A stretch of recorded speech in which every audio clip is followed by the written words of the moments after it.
you can tell everybody.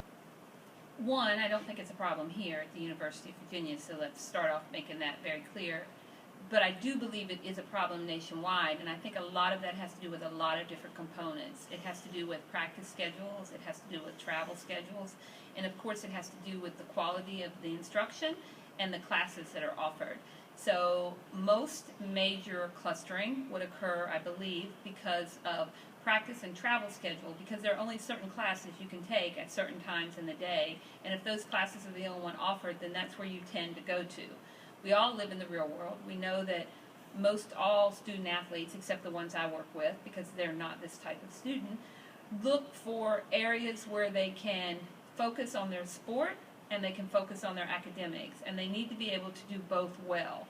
So if you can find a major area or classes that you're interested in that don't require an overabundance of work, an overabundance of your time, and you can balance that out, then you're going to tend to go to those classes. You're not going to typically pick classes that take away from the time you're able to give to your sport. We also all live in the real world, and we know that there are also, you talk, student athletes talk. This class is easy, this professor's easy, this major is easy, you don't have to do a lot of this in this major. So I feel like there's a lot of different components that go towards that. But I feel like most of it is the student athlete picking and choosing what they can do well, what they can do good grades in, while not taking away from their time, away from their sport. And I'm not sure it's really played a significant role. I think the emphasis on APR recently has actually taken away more from major clustering versus adding to. Because I feel like there's more awareness, and since major clustering is under the microscope and everybody is looking at that, someone in my field is going to be very careful at the recommendations they make or the advising they give for classes. And I think that's a shame. I really think that that is a shame that we have to say to a student athlete, even though you're interested, is that something you're really interested in, or are you taking that just because your friend says to take it? Because that sometimes denies student athletes the opportunity to be in classes that they might be interested in because of the major clustering. Now, APR is a whole nother ballgame, because APR is based, of course, on graduation rates, retention, and eligibility.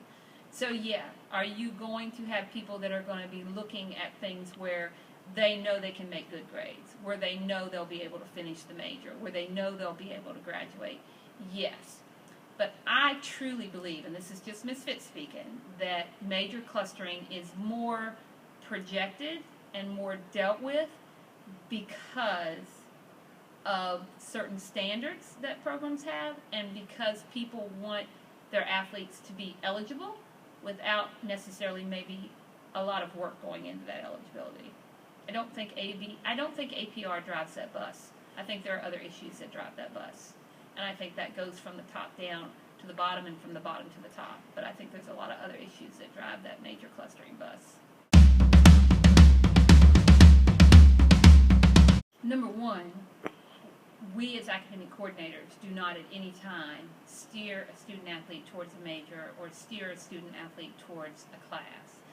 Ultimately, it is a conversation that we have in what do you like, what are you interested in, what can you do well in, what are your areas of study, because there's no need for a student athlete to be in anthropology if they hate anthropology. There's no need for them to be in government if they hate government. So what we say from day one is, what do you like, what do you want to be, what are you interested in? Because if you love history, then take history classes, because that's a passion that you have. That's something that will drive you to do well. If you like to write papers, then do you really want to be a psych major? Do you like statistics? Do you like math? Do you really want to do those things? Find something you do well, find an area of interest, and then figure out what that is.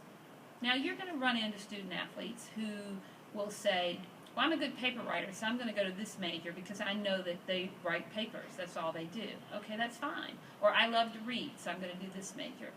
But here we work really hard just to find what your areas of interest are. And in the last few years, it's been easier for us to balance that because football and academics do go so hand in hand. practice schedules have been tweaked because of class offerings. Travel has been tweaked because of class offerings. So the door isn't as closed as it used to be on the sciences and the bios and the labs, the majors that require the labs, because those are all typically taught in the afternoon. And with us having morning practice, we now have guys that can now branch out to human bio, to other areas where psych, soc, where all of those labs are, EVSC, where all of those labs are taught in the afternoon. And if you look at the breakdown of the football team, you'll see that we're a very diverse squad. We have guys that are majoring across the board, and it's a very diverse.